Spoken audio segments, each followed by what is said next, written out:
Matt Miller does a great job scouting the NFL in these NFL drafts. He's worked for ESPN these last few years as well, as he continues to climb the ranks as we are live here at the NFL Combine. Second day here for us, thanks to Steinhoffels for bringing us here. And, Matt, it is good to meet you in person. Likewise. I mean, I've heard you guys' voices for years, so it's great to finally be on.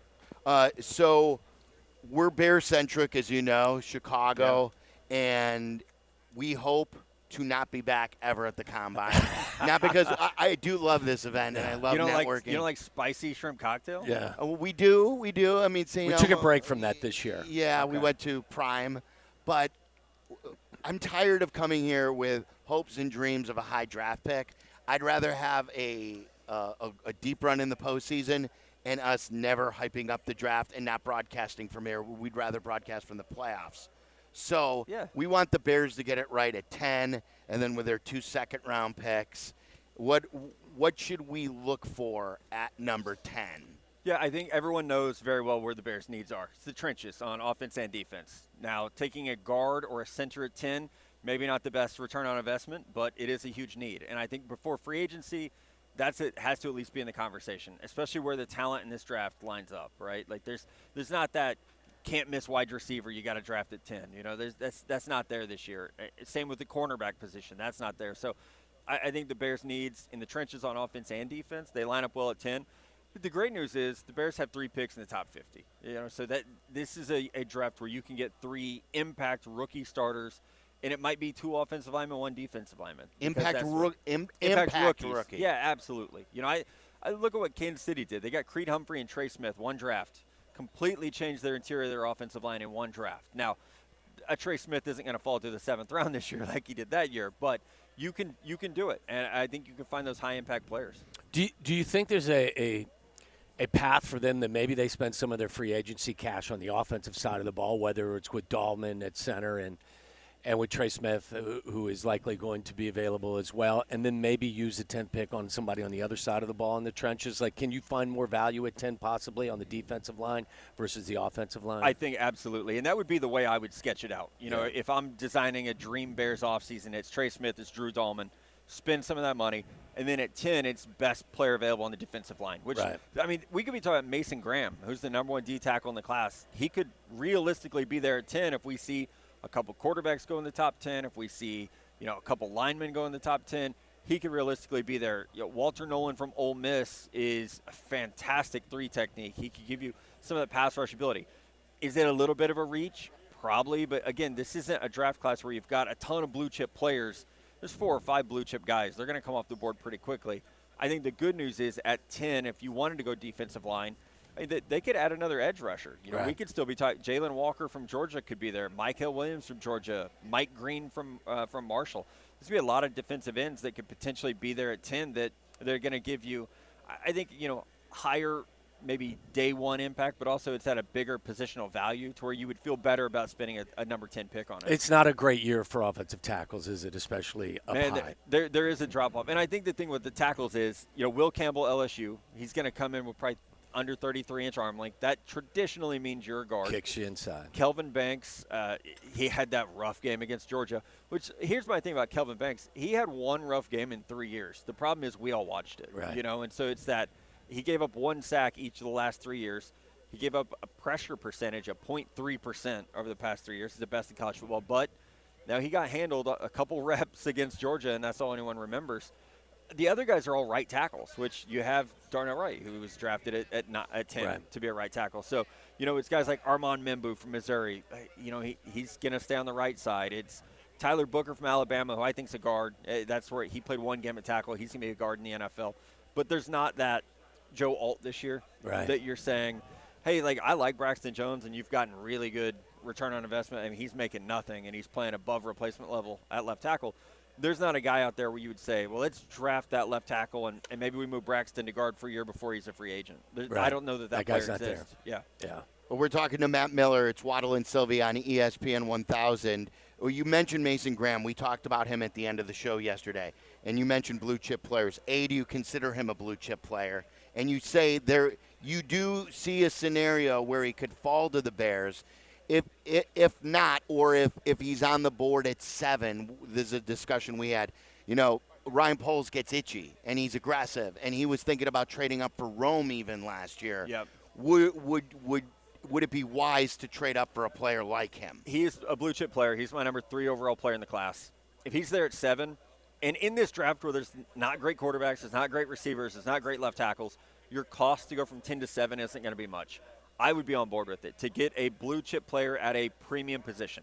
Now, trading up to take a right guard, no, I wouldn't do that. I wouldn't trade up to take a tight end, but to take a defensive tackle, to take a 3 technique, which Ryan has spent some second-round picks on the position. He has tried to find that guy. This would solve that question mark that it has existed at defensive tackle. I'm not a huge fan of drafting running backs high because I think the position, while it's still valuable, it's not as valuable as maybe it once was, and maybe that's odd to say after the year that Saquon Barkley had. But if Jeanty's available at 10, with Ben Johnson's track record of being part of the Lions when they decided to take Jahmyr Gibbs as high as they. Is that something you would completely rule out, or would you think that is still something that the Bears may have on their plate? They may have it on their plate. I wouldn't do it for a number of reasons. You can look at Saquon and Derrick Henry. They went to places with MVP candidates at quarterback. Sure. Caleb might get there, and he might get there next year, but he's not there yet. So I wouldn't. And good offensive line. And great offensive line who've been together forever, right? Yeah. I also think if you want Jahmyr Gibbs, and I love him, there's a player out of Ohio State, Travion Henderson, who you can get at the top of round 2 that's going to give you more of that type of slasher back who's going to be able to run those Texas and option routes and be an impact in the receiving game. Yeah. That's not Ashton Jeanty at all. Right. Like, he's a bruiser. He's more of the David Montgomery in that scenario. So if you wanted that back who can be a great receiver out of the backfield, I think you go Travion Henderson in round 2. You go Jaden Blue in round 3. You could go. It's a deep draft for running backs, There's going to be 30 running backs drafted. And it's a really good year for receiving backs. Yeah. To where you could find a guy, even if you want to go round 4, you could find a back who, are they going to be your day 1, number 1 guy? No, but they could play that role at least. Somebody like, who's the cat that's ran wild for the Bucs this year? You're talking about the one from Chicago. Bucky Irving from Oregon, Yeah, I mean, was a fantastic, something like that, fantastic pick. And he went after Torrey Taylor was drafted. Yes. Right after. Yes. We took the punter. We took a punter. Yeah. They took a running back and ran for 1,100 yards as a rookie. I was on the desk when that pick came in, and you all kind of look at each other like, who wants to talk about the punter in round 4? And like, right, Kuiper can do it. We'll give it to Kuiper. Were you shocked? Waddle called it an arrogant pick at the time. Not that he was purposely being arrogant, but I always described it, Matt, as that's a pick you make when you feel your roster's complete. No, I call them luxury picks. Yes, or they're cute. Yeah, cute. You don't need that yet. Right. You don't need to do that. Yeah, I agree completely. Especially with their issues on the offensive line. And it was their last pick in the draft too. Yeah, it's like you got 4 picks, and I loved the first 2, but punter's tough. So to reiterate on the running back point, because I would like to see them go interior on the O-line or D-line with those first 3 picks that we're talking about. And then if maybe in the 3rd round, I think they have, 4 picks in the top 70-something? Yes. I would go maybe with that 4th pick then. I'm with you. Yeah, with the running back. That's where a guy like Jaden Blue or Cam Scatterboo from Arizona State catches the ball really well.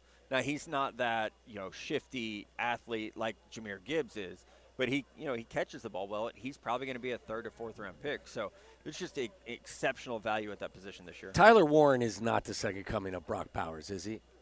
No, I mean, because he's bigger. So, right. Brock was small. I think folks forget that. Different style.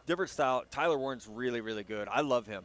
If this was a team that didn't already have Cole Kmet, I think Brock Bowers could have worked well with Cole Kmet just because he's more of a receiver. It looks like Tyler is the same kind of tight end that Cole is. Yeah. Yeah, 6'6", 250. Right, and he can play in line. He's more of the guy that you don't want to have to tackle. Right. Colston Loveland is the F tight end, the guy you're going to move around. He's going to make you miss in space. He's actually going to be able to shake safeties and coverage, things like that. Another couple minutes with Matt Miller. I want to ask you about last year's picks, a couple of them. And Waddle and I are big on draft and develop. And I think that gets lost a lot of times. Hey, this was a good pick and that was a bad pick. And never is there talk about the development. And a high-profile guy is Caleb. And I want to get your thoughts on where you still think the ceiling is, because now all the talk is about Jaden. And then under the radar more so, especially nationally, is Karana Magaji. They took an injured player who needed to be developed, and I thought that was a double whammy. And your hopes for him if he can be developed? So I think we'll start there. I think he can be developed, yes. I mean, coming out of Yale, he needed some work, not just on technique. He needed to work on his body. He had to get stronger. That was a huge part of his game. Now, I'm with you, and I like the use of and this isn't a slight to Ryan. They're arrogant picks. You think your roster is farther along than it is when you take a developmental tackle in the 3rd round. And you're thinking down the road of, if Braxton leaves, we need to have a guy, ready, and you always want to invest in your offensive line. In hindsight, it's great, but at the time, it felt a little arrogant. Now, can he still be developed? I think yes. There hasn't been anything to change my opinion on him coming out of the draft. I thought he was a 3rd to 4th round player. I just thought he would go somewhere where, their roster would be better developed, so where he could have that time. I still think Caleb can be one of the 5 or 6 best quarterbacks in the NFL. We in this industry rush to judgment way too fast. And we've all seen guys anointed after 1 year to see them completely fall off in year 2. And C.J. Stroud didn't completely fall off, but look how the tone changed on that guy in 1 year. Yeah. Because he didn't have, the structure around him. So much can change. You had pressure on him all day long, every Sunday. So it's a matter of making sure that the Bears get the right people around him. And something that I've learned, and we'll take this lesson moving forward, is we talked last year about how great the Bears roster was for a rookie quarterback. We forgot to talk about how bad the coaching staff was. Right. Yeah. And we look at Washington, their roster's not that good. But Cliff Kingsbury has developed young quarterbacks before. He had Kyler Murray. He was a college coach. He knows how to develop young quarterbacks. That's what the Bears didn't have last year. So it doesn't matter if you have Jerry Rice at wide receiver and Rob Gronkowski at tight end if you don't have the coaching staff to scheme that up. Do you think that not only will Ben do a better job getting more out of the weapons he has in his offensive huddle, but he'll also be an asset to Ryan in terms of the evaluation, because he has been part of a talent-rich organization the last 3 years, especially on the offensive line. Well, I think when you have a coach who knows what they're doing, they can tell the GM, this is what I need to run my stuff. Right. There hasn't been that continuity under Eberflus. There wasn't that, especially offensively. So I think that's, step one is having a mind in there as the head coach that says, hey, here's what I need. Go get it for me. I'm describing the player I want. Go find him. How about Rome? Where'd you have Rome? He was my number 2 receiver. I loved him. I did too. He was my number 3 overall player behind Caleb and Marvin. Yeah, I had him ahead of again, I'm not a pro at this like you are.